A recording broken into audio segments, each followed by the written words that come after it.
America के सदर Donald Trump ने फैसला किया है कि अमेरिका और WHO के दरमियान जो ताल्लुकात बने हुए थे उनको ख़त्म कर दिया है और साथ साथ चाइना पर इल्ज़ाम दोहराया है कि चाइना ज़िम्मेदार है पूरी दुनिया में वबा के फैलने पर और साथ साथ अमवातों के हवाले से। सब्सक्राइब के बटन पर क्लिक करें, बेल आइकन के बटन पर क्लिक करें, फिर ऑल सेलेक्ट करें ताकि हमारी अपडेट आप तक पहुंच सके। शुक्रिया। WHO के साथ ताल्लुकात ख़त्म करने का मतलब ये है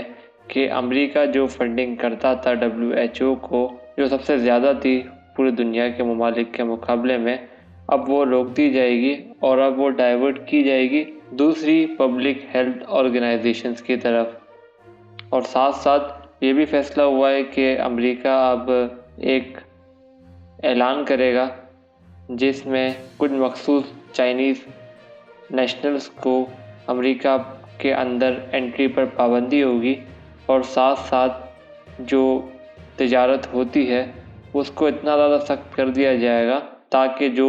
चाइनीज़ इन्वेस्टमेंट है अमेरिका के अंदर वो कम हो जाए और आहिस्ता आहिस्ता चाइनीज़ इन्वेस्टमेंट में लॉस हो के ख़त्म हो जाए। और साथ साथ हांगकांग का भी आपको पता होगा कि 2 सिस्टम 1 स्टेट का सिस्टम वहाँ पे चल रहा था, तो हांगकांग के खिलाफ भी अमेरिका सामने आया है और फैसला किया है कि अब हांगकांग के लिए भी कोई स्पेशल ट्रीटमेंट नहीं होगा और ना ही ट्रैवल एडवाइजरी जो आसानी की दी गई थी हांगकांग के हवाले से, अब उसको वापसी लिया जाएगा।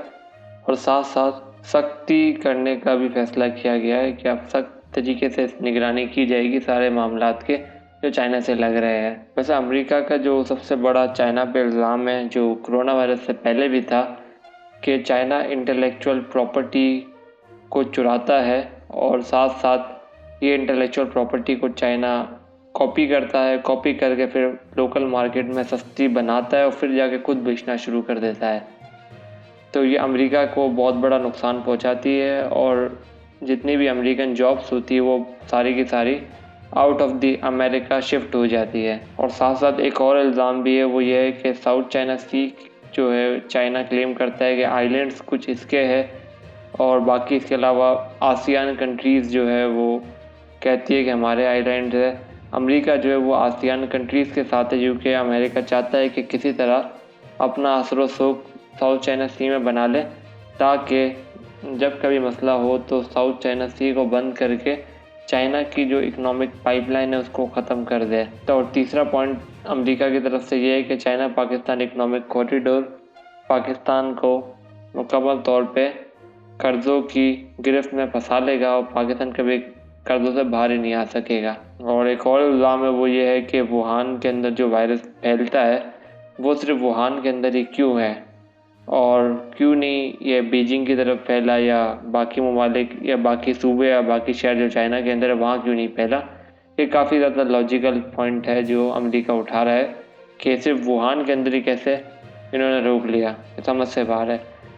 तो इसमें ऐसा लग रहा है कि लैक ऑफ ट्रांसपेरेंसी शायद चाइना की तरफ से दिखाई जा रही है, लेकिन इसमें ऐसा कुछ नहीं कह सकते कि वाकई होगा ऐसा, क्या पता वुहान के अंदर ही रह गया हो और चाइना ने बहुत बेहतरीन अंदाज में इस वायरस को शिकस्त दी हो। लेकिन अमेरिका जो है वो हमेशा से एक ही कोशिश कर रहा है कि चाइना जो इनके सामने खड़ा हो रहा है उसको खड़ा होने नहीं देगा। ये अमेरिका की पूरी कोशिश है जो नज़र आ रही है। अब WHO की फंडिंग रोकी है, साथ साथ चाइनीज़ नेशनल पे पाबंदियाँ लगाई है और जो चाइनीज़ इन्वेस्टमेंट अमेरिका के अंदर हुई भी उसको मुकम्मल तौर पर रेगुलेशन के ज़रिए गुजारा जाएगा। तो इसके बाद से मसले मसाइल चाइना के लिए पैदा किए जा रहे हैं, लेकिन चाइना दुनिया का सबसे बड़ा एक्सपोर्टर है और दुनिया की कोई चीज़ ऐसी नहीं है जो चाइना नहीं बना सकता। तो चाइना एक तरह से टक्कर देने वाला है, यहाँ तक कि इनकी अफवाज हो या टेक्नोलॉजी का मियार हो या टेक्नोलॉजी हो, उन सब में चाइना जो टक्कर दे रहा है और देता रहेगा। और यहाँ तक कि कोरोना वायरस के हवाले से वैक्सीन के बारे में भी बड़ी बहस जारी है कि कौन सा मुल्क सबसे पहले बनाएगा। तो चाइना उसमें लीड ले चुका है और साइनोवैक्स के नाम से इनकी बायोटेक फर्म है, उन्होंने कोरोना वायरस की वैक्सीन के 3rd फेज़ पे आ चुके जो दुनिया की किसी फर्म भी इस स्टेज पे नहीं आई है। और साथ साथ यही चीज़ पाकिस्तान के साथ भी लोग ताउन कर रहे हैं चाइना की कंपनियां, और चाइना में भी और पाकिस्तान में भी अब से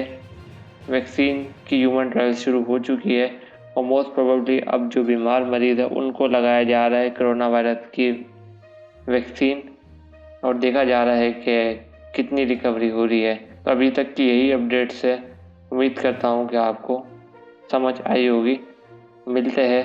इंशाअल्लाह अज़्ज़ा वजल अगली नई स्टोरी के साथ। शुक्रिया।